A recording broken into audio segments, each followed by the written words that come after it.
누가복음 2장 1절 이때에 가이사 아구스도가 영을 내리어 천하로 다 호족하라 하였으니 이 호족은 구레뉴가 수리아 총독되었을 때 첫 번 한 것이라. 모든 사람이 호족하러 각각 고향으로 돌아가매 요셉도 다윗의 집 족속인 고로 갈릴리 나사렛 동네에서 유대를 향하여 베들레헴이라 하는 다윗의 동네로 그 정혼한 마리아와 함께 호족하러 올라가니 마리아가 이미 잉태되었더라. 거기 있을 그때 해산할 날이 차서 맏아들을 낳아 강보로 싸서 구유에 뉘었으니 이는 사관에 있을 것이 없음이러라. 7절 말씀까지 봉독드렸습니다. 예수님이 출생하기 전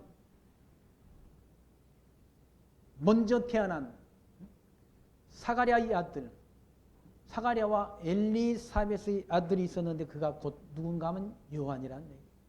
그 요한은 바로 예수님 앞서 6개월 앞서 출생한 자인데 바로 구약성경 말라기서에 그러니까 엘리야를 보내준다라는 그 언약이 말씀이 있는데 예수님 오시기 400년 전 말라기 선지자가 바로 그리스도 출생에 앞서서 엘리야의 성정을 가진 요한이 출생할 것 예언했는데 그 예언된 대로 엘리야가 먼저 곧 세리 요한이 먼저 출생했다는 얘기예요. 세리 요한이 출생한 다음 바로 로마 황제 가이사 아구스도가 호정령을 내렸다. 호족하라는 호정령을 내렸다는 얘기죠. 그러니까 가이사 아구스도는 무슨 세금을 거두기 위해서 호정령을 내렸다는 그런 여러 가지 말들이 있지만 아무튼 이때 당시 때를 맞춰 가지고 바로 가이사 아구스도가 호족하라는 호정명령을 내렸다. 가이사 아구스도는 BC 예수님 오시기 전 27년부터 예수님 오신 후 14년까지 곧 41년 동안 통치한 로마의 황제인데 그 황제가 곧 호족하라는 호족명령을 내렸다는 얘기죠. 그래서 곧 요셉도 다윗의 집 족속인 고로 갈릴리 나사렛 동네에서 유대를 향해서 유대 땅 베들레헴으로 호족을 하라고 고향 땅으로 그렇게 가게 됐다는 얘기예요. 이게 절묘한 타이밍 아닙니까? 타이밍 하나님께서. 왜? 예수님께서 출생하는데 나사렛 땅에서 출생하시면 안 된다는 얘기죠. 나사렛에서 예수님이 출생하시면 예수가 하나님의 아들 그리스도이신 것이 증거가 안 된다. 증명이 안 된다. 그럼 어디서 태어나는가? 유대 땅 베들레헴에서 출생해야 된다는 예수님께서. 이미 왜 구약의 선지자가 미가라는 선지자가 그렇게 예수님이 오시는데 바로 유대 땅 베들레헴에서 출생하실 것을 예언했다. 미가서 5장 2절에 베들레헴 에브라다야 너는 유다 족속 중에 작을지라도 이스라엘을 다스릴 자가 내게로 나올 것이라. 그의 근본은 상고의 태촌이라 라고 미가 선지자가 예수님께서 이와 같이 출생하시는데 어디서 출생하시는가? 유대 땅 베들레헴에서 출생하실 것을 예언했다. 그 예언된 대로 예수님께서는 바로 유대 땅 베들레헴에서 출생하셔야 되기 때문에 하나님께서는 일반 역사가 어디입니까? 로마 제국의 황제 가이사 아구스도의 마음을 움직여서 호종령을 내리도록 하나님이 역사하셨다는 얘기죠. 그러니까 일반 역사뿐만 아니라 이 모든 세상 모든 역사가 하나님이 작정하신 대로 된다. 작정하신 대로. 인간이 하는 일 같지만 이 모든 역사를 다 하나님이 주관하에 있다. 하나님이 주관하에 이 역사가. 만물을 창조한 태초부터 마지막 종말까지 모든 역사가 다 하나님이 계획 속에서 하나님이 뜻 가운데서 하나님이 작정하신 뜻 안에서 이루어지는 일들이라는 얘기예요. 로마 황제의 마음을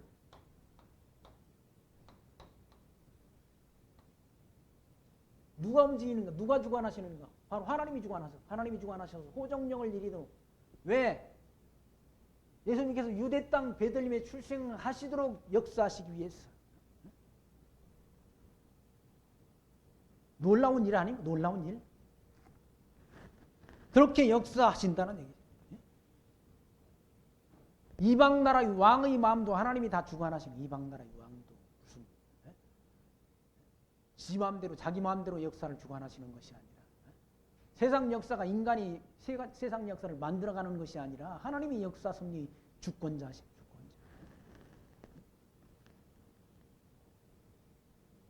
때, 모든 때를 누가 하나님이 맞추죠? 천하 범사에, 천하 이 하늘 아래의 모든 범사에 기한이 있고 모든 목적이 이루어질 때가 있다라고 성경 말. 모든 목적이 이루어질 때가 목적이 이루어질 때가 있다는, 그 때를 하나님이 맞춰 가시는 하나님. 인간은 사람들이 마음도, 노마 황제의 마음도 하나님이 움직이시고, 노마 황제의 마음만 하나님이 움직이시는 것이 아니라 저와 여러분들의 마음도 하나님이 다 주관하시고 움직이신다는 거예요. 하나님이 정한 이때 천지 만물 창조하시기 전 세우신 하나님이 뜻, 하나님이 작정, 하나님이 계획을 이루어 가신다는 역사를 통해서. 그러니까 역사 섭리 주관자는 하나님이시지 인간이 역사를 만들어가는 게 아니라, 우리 민족의 슬기로 모아 새 역사를 만들자 아니라 역사 섭리 주관자는 하나님이시라는 거예요. 그래서 하나님께서는 이와 같이 이방 나라 로마 황제의 황제 가이사 아구스토를 통해서 호종령을 드리게 하시고 유대 땅 베들레헴으로 가도록 이와 같이 요셉의 발걸음을 하나님이 인도하신다는, 사람이 마음으로 자기 일을 계획한다 할지라도 그 걸음을 인도하시는 분은 누구다? 여호와시다. 사람이 마음으로 자기 일을 계획한다 할지라도 그 걸음을 인도하신 분은 여호와시다. 사람 마음대로 세상 삽니까? 안 되잖아요. 세상 일. 불행이나 요행함도 내 뜻대로는 못해요. 내 뜻대로 못한다고 그러잖아요. 찬송가 가사 있잖아. 불행이나 요행함도 내 뜻대로 못해요. 내 뜻대로 됩니까? 누가 불행하고 싶어서 불행하는 인간이 누가 있습니까? 다 잘 해보려고 했는데 안 되잖아요. 그 인간의 피조물인 인간의 한계점이라, 한계점. 하나님은 전능지하시고, 근데 우리 발걸음을 하나님이 다 인도하신다니까. 그런 거 걱정할 필요가 없다니까. 먼저 우리가 먼저 출발했다고 먼저 도착하는 것도 아니라네. 성경 말씀이 있지 않습니까? 먼저 달려간다고 먼저 선착하는 게 아니라고 그러잖아요. 기능자라고 재주가 좋다고 그래가지고 재물을 얻는 것도 아니고 다 하나님이 때를 따라서 때를 정해가지고 재물을 주시기도 하시고 건강도 주시기도 하시고 형통하게도 하시고 곤고하게도 하시고 다 하나님의 손에 있다는 거예요. 모든 범사가 사람 뜻대로가 아니라. 그래서 마침 어디로 가는가? 유대 땅 베들레헴에 간다. 유대 땅 베들레헴에서 예수님이 출생하도록 구약 성경에 그때 다 예언되어 있다는, 미가 선지자가 예언했다는 얘기예요. 거기 7절 말씀, 맏아들을 낳아 강보로 쌓아서 구유에 뒤었으니 이는 사관이 있을 곳이 없습니다. 강보에 쌓여가지고 말 구유에 누인 것이 표적이라, 표적. 예수 하나님의 아들 그리스도이심에 대한 표적. 다른 말로 증거가 된다, 증거가 된다. 표적이 된다는.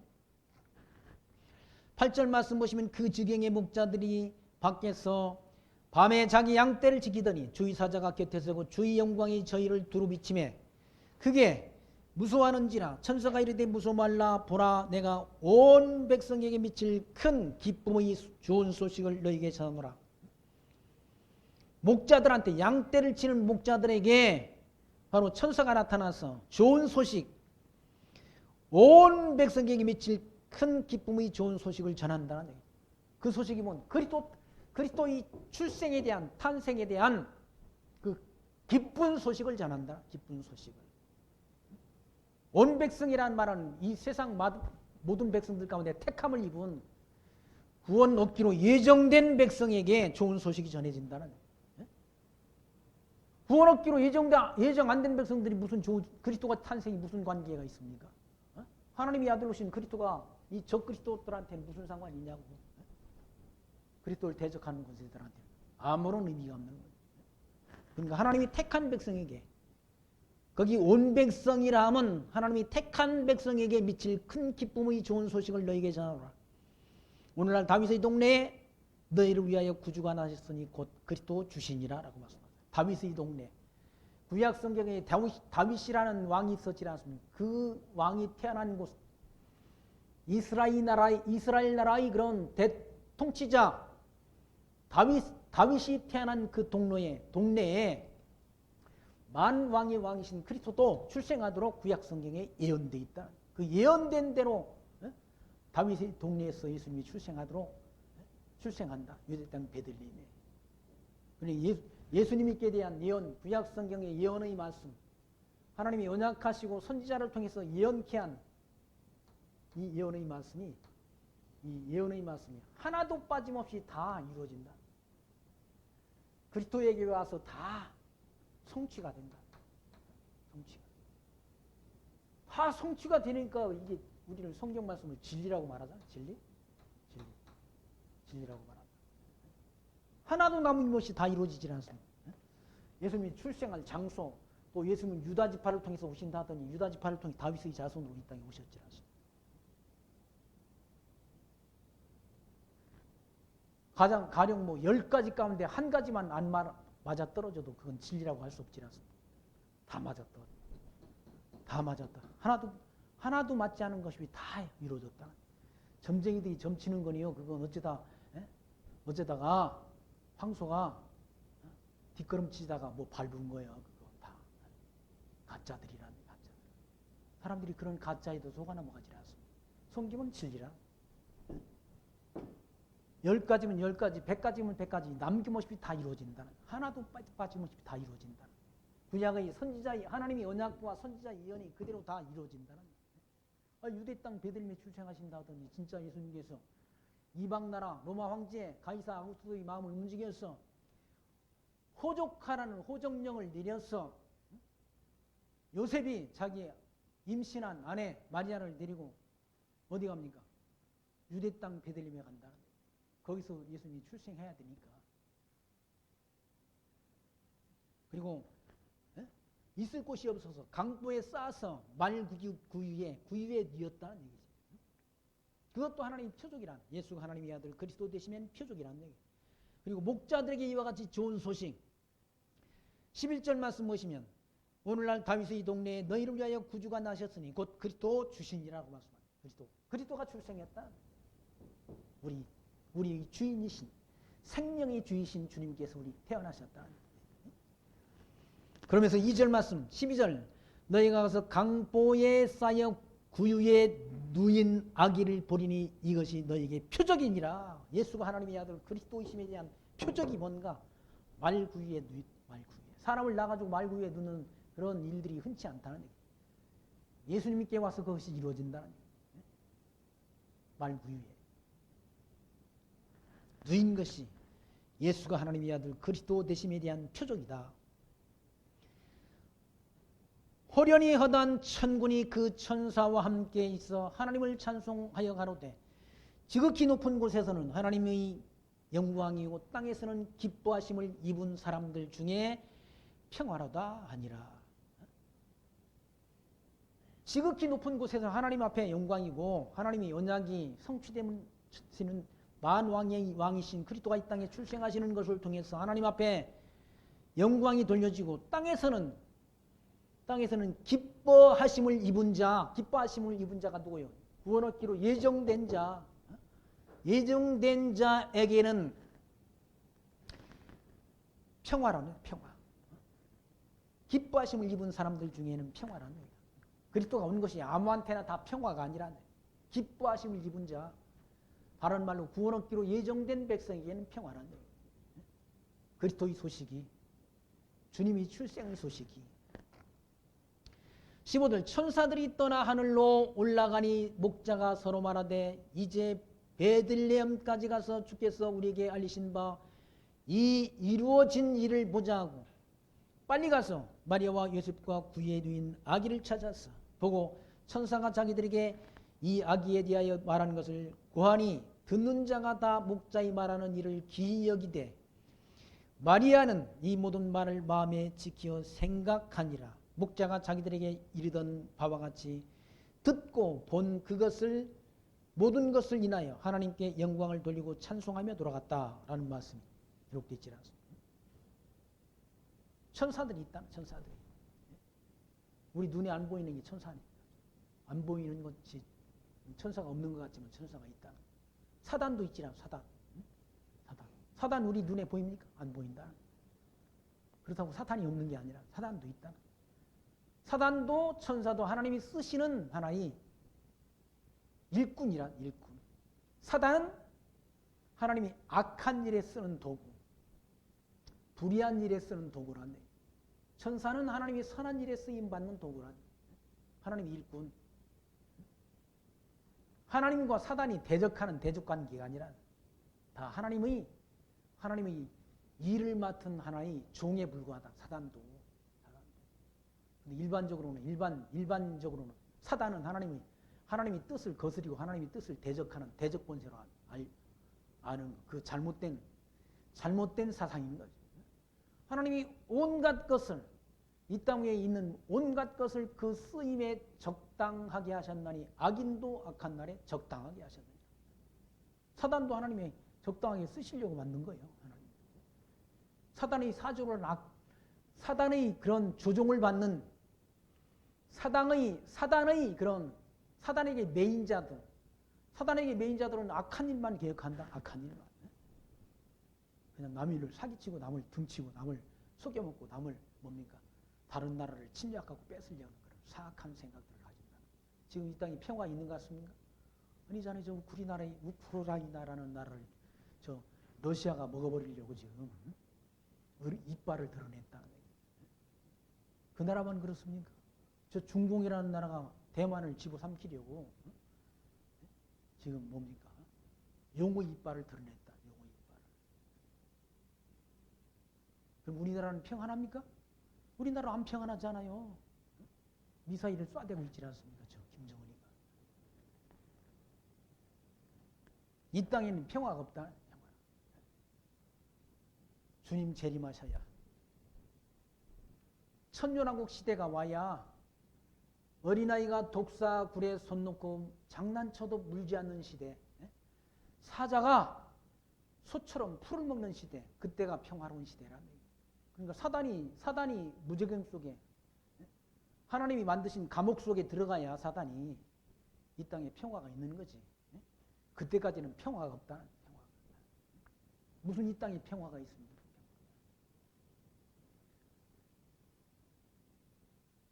다윗의 군장 요압 장군이라는 사람이 있어요. 요압 장군.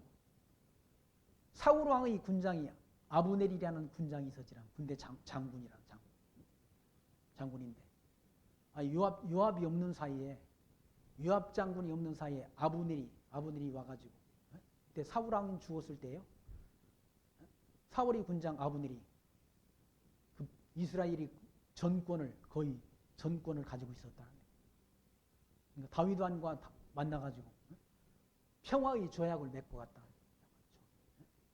평화의 조약을 맺고 가는데 나중에 그 요압 장군이 왔어. 아브넬이 왔다 간 그 소식을 듣고 뒤쫓아가지 않습니다. 누굴 뒤쫓아갔는가? 아브넬이라는 그 사울의 군대 장관을 뒤쫓아갔다. 뒤쫓아오는 걸 보고 사울의 군장 아브넬이 평화냐라고 물어요.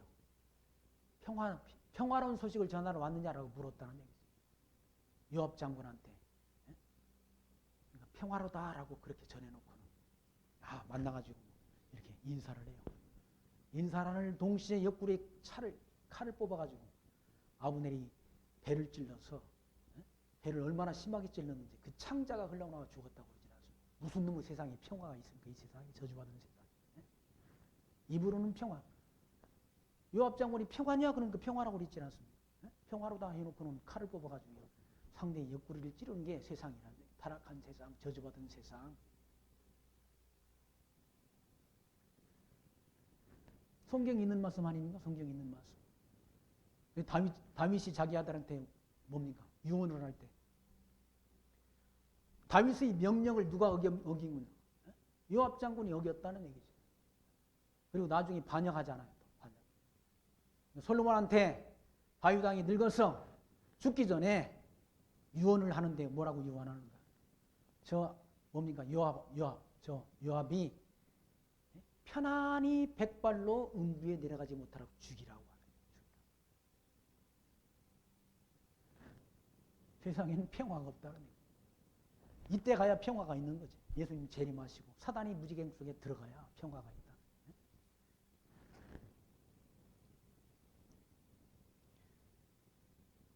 그리스도가 오셔서 이 평화의 왕이신 그리스도가 오셔서 통치를 해야 평화가 있는 것이지.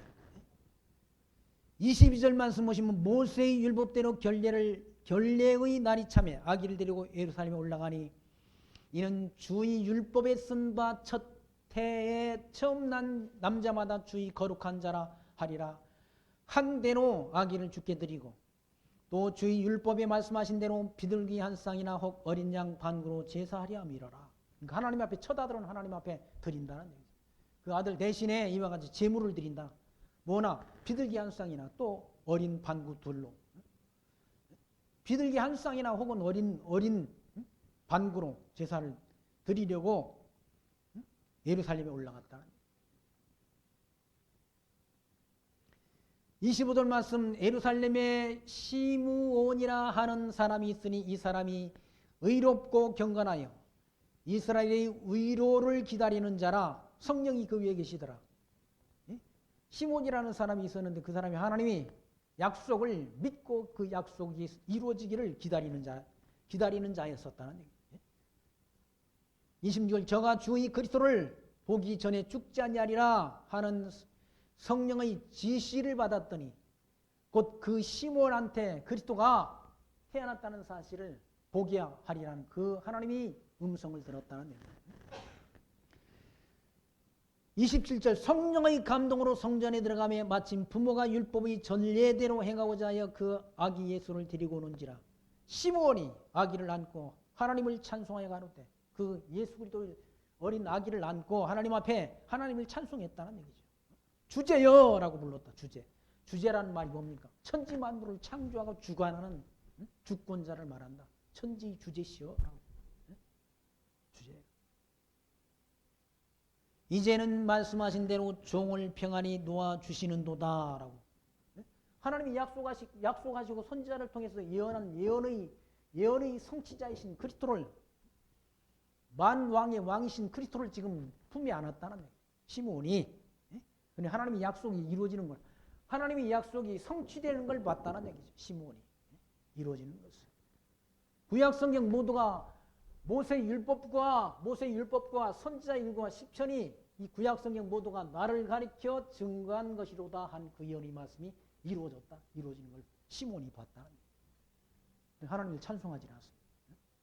찬송은 아무나 하는 것이 아니라 이 찬송가 가서 뭐 불렀다고 부르는 게 아니라 하나님이 언약이 성취되는 걸 보고 여호와여 주의 이름이 거룩하니다라고 하나님을 찬송하는 거예요. 여호와의 이름에 합당한 영광을 누리라. 여호와의 이름에 합당한 영광이라는 건 뭡니까? 언약하시고 언약을 성취하신 그 하나님 앞에 합당한 영광과 찬송과 존귀를 드리는 것. 주제여 이제는 말씀하신 대로 종을 평안히 놓아주시는도다. 30절 말씀 내 눈이 주의 구원을 보았다. 내 눈이 구원자를 봤다는 메시아를 봤다. 그리스도를 봤다. 이는 만민 앞에 이비하신 것이요 이방을 비추는 빛이요 주의 백성 이스라엘의 영광이다라고 말했다. 이방을 비추는 빛이란 이방인 구원을 얘기하잖아. 이방인의 구원을 지금 시므온이 이방인 유대인만 구원하는 것이 아니라 이방인도 구원한다. 하나님은 유대인들의 하나님만이 아니라 이방인의 하나님도 된다는 얘기죠. 예수 그리스도 안에서 남자나 여자나 종이나 자유자나 유대인이나 헬라인이나 차별이 없다라. 뭐가 차별이 없단 말이냐? 예수를 그리스도로 믿고 구원 얻는 데 있어 차별이 없다. 거기 보시면 이방을 비추는 빛이라는 누가? 예수님이. 우리가 아까도 요한일서에서 생명과 빛으로 오신 예수님이 생명과 빛으로 오셨다는 사실을 배웠지라. 이방에 비치는 빛이란. 이 복음이 지금 이방 땅에 증거되고 있지 않습니까? 참감남나무 가지가 꺾이고 돌감남나무가 여기 접붙임이 돼서 지금 우리가 구원을 얻고 구원에 동참하고 있다는 얘기죠. 주의 백성 이스라엘의 영광이니이다 하니 그 부모가 그 아기에 대한 말들을 기히 여기더라. 시므온이 저희에게 축복하고 그 모친 마리에게 일러가로되 보라 이 아이는 이스라엘 중 많은 사람의 패하고 흥함을 위하여 비방받는 표적 되기 위하여 세월 입었다는 이 아이가. 이스라엘 가운데 이스라엘 중 많은 사람이 패하고 흥한다는 얘기죠. 예수가 하나님의 아들 그리스도이심을 믿는 자는 흥하는 것이고 예수가 그리스도이심을 믿지 않는 자는 패하는 것이죠. 예수님이 이 땅에 오셨다는 얘기죠. 믿는 자에게는 구원이 능력이고 믿지 않는 자에게는 멸망길로 간다. 예수가.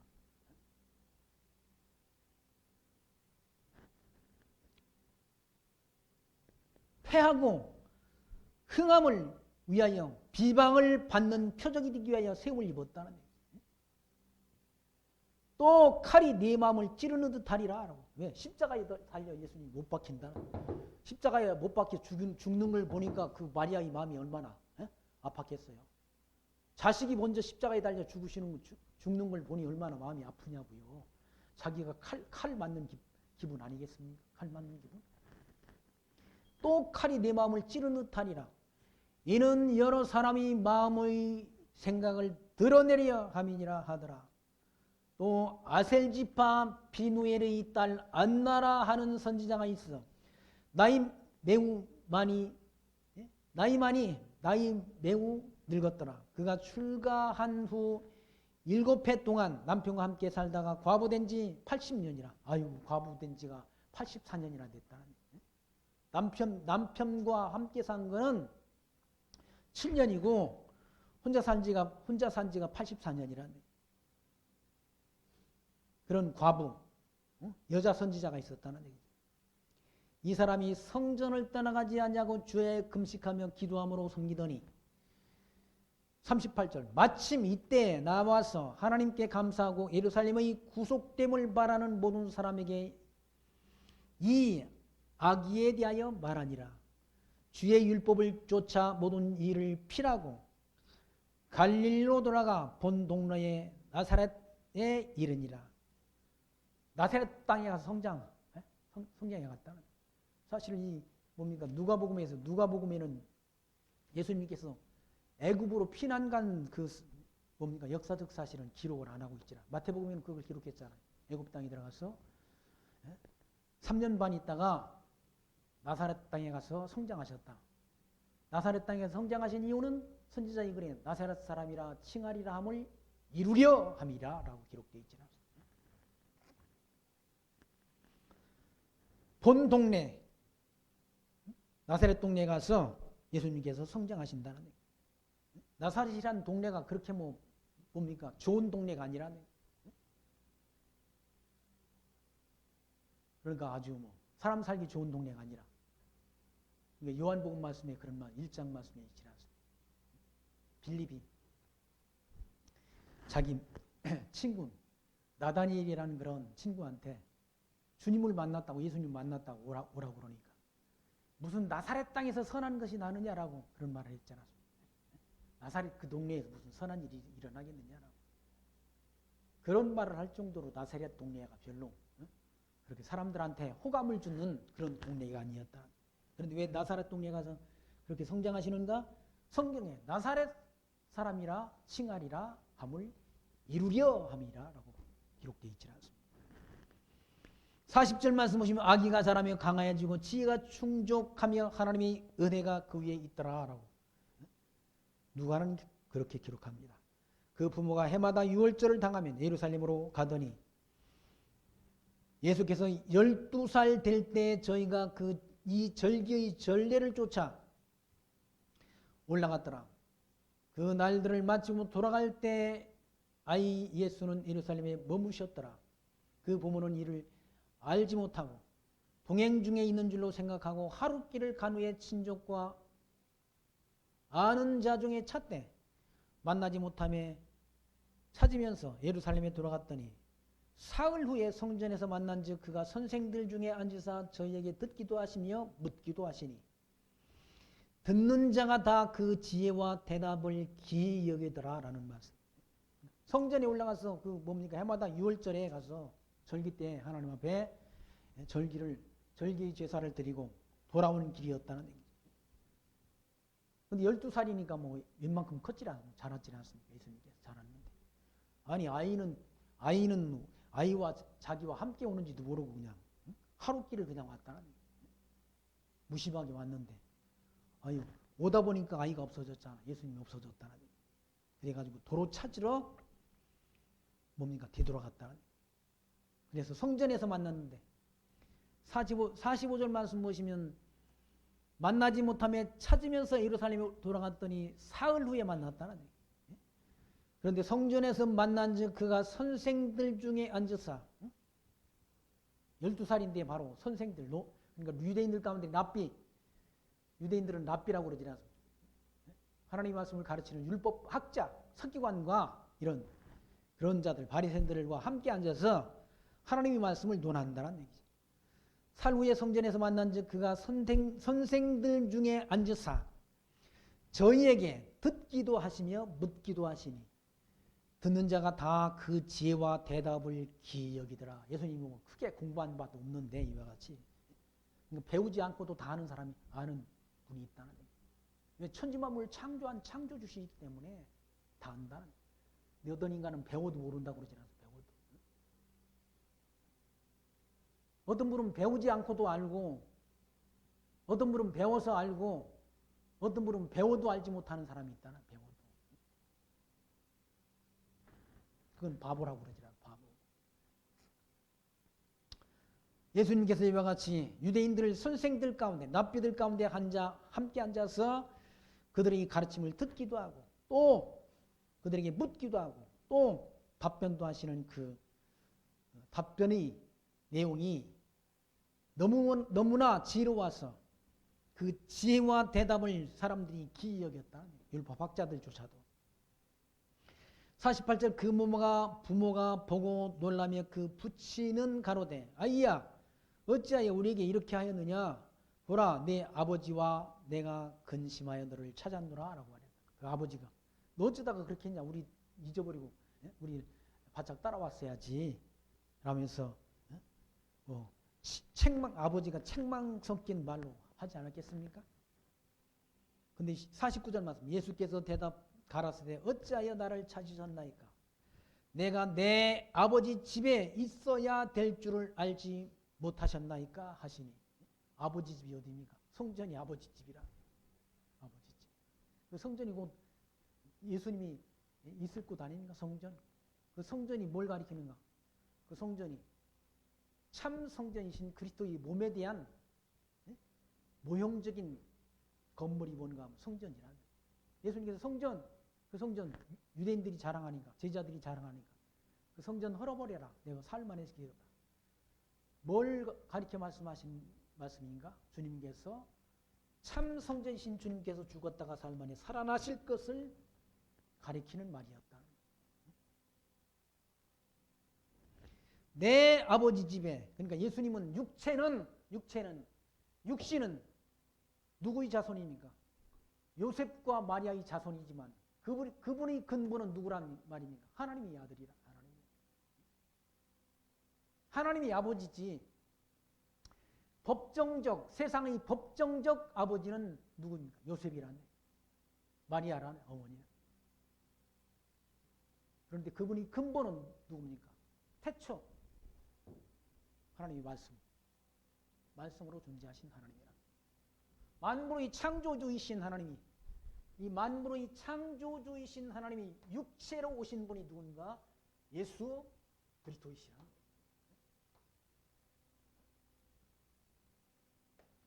사실 하나님 따로 예수 따로 성령 하나님 따로가 아니라 그걸 삼위일체라고 말하잖아요. 한 분 하나님이 영원하신 하나님이 성부로 성자로 성령으로 우리에게 계시됐다. 계시됐던 말이 좀 어려우면 나타내 보여주셨다. 삼위 하나님으로 나타내 보여주셨다. 성부로 성자로 성령 하나님으로 나타내 보여주셨다. 영원하신 하나님 한 분 하나님, 성부 하나님, 성자 하나님, 성령 하나님으로 우리에게 나타내 보여주셨다라는 말씀입니다. 근데 그 말씀을 그 붙이는 그 아버지 요셉은 알지 못했다는 얘기죠. 예수께서 가라사대 어찌하여 나를 찾으셨나이까 내가 내 아버지 집에 있어야 될 줄을 알지 못하셨나이까 하시니 양친이 그 하신 말씀을 깨닫지 못하더라. 그 양친들이 다 주님이 하신 말씀이 의미를 알지 못했다는 얘기죠. 예수님이 자기가 낳았으니까 자기 아내 마리아가 낳았으니까 내 아들인데 다른 아버지가 있다고 그러니까 이해가 안 되잖아. 좀 어렵지 않습니까? 이해가. 그건 사실은 마리아는 그냥 몸을 빌린 것뿐이야. 빌린 거. 몸을 통해서 그냥 태어난 것뿐이지 그분이 참 하나님 아버지는 하나님이시라는 거예요. 성부 하나님이시라는 거예요. 51절 말씀 보시면 예수께서 한 가지로 내려가서 나사렛에 이르러 순종하여 받드시더라. 그 모친은 이 모든 말을 마음에 두니라. 그 모친 마리아는 그 예수님께서 하신 그 말을 마음에 담아두었다는 얘기죠. 저거 예산 얘기가 아니구나라고 알아들었다는 마리아는. 그 아버지는 뭐라 좀 둔해가지고 아버지 요셉은 알아듣지 못했는데 마리아는 그 모친은 그 모든 말을 예수님이 하신 말씀을 마음속에 담아두었다는 얘기죠. 예수는 그 지혜와 그 키가 자라며 하나님과 사람에게 더 사랑스러워 가시더라라는 말씀이 아주 52절까지 말씀 가운데 기록되는 것을 이 시간 확인해 봤습니다. 바로 예수는 이와 같이 오전에 우리가 확인한 대로 말씀으로 존재하셨던 분이시고 태초부터 계셨던 분이시고 생명과 빛으로 오신 분이시다. 바로 그분은 육신적으로는 다윗의 혈통을 따라 오신 분이시지만 그분이 근본은 태초부터 계셨던 분이시고 말씀이 육신이 되어서 이 땅에 오신 분이라는 사실, 그리스도이심을 우리가 믿는 믿음 가지고 세상을 이기며 승리하는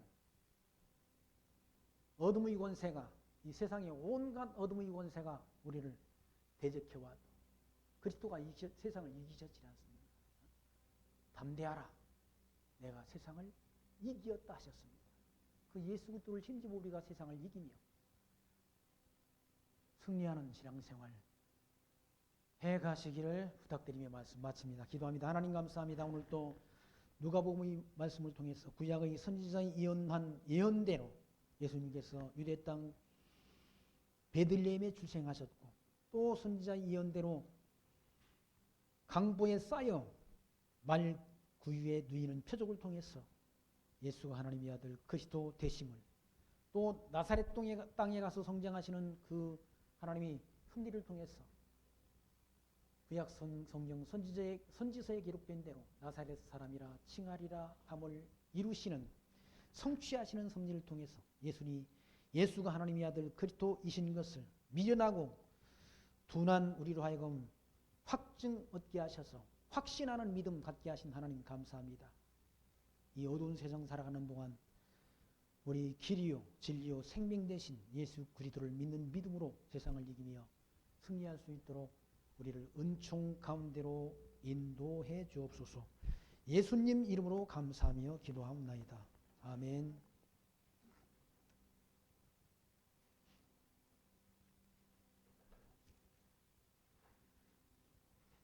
찬송가 150장합니다. 150장.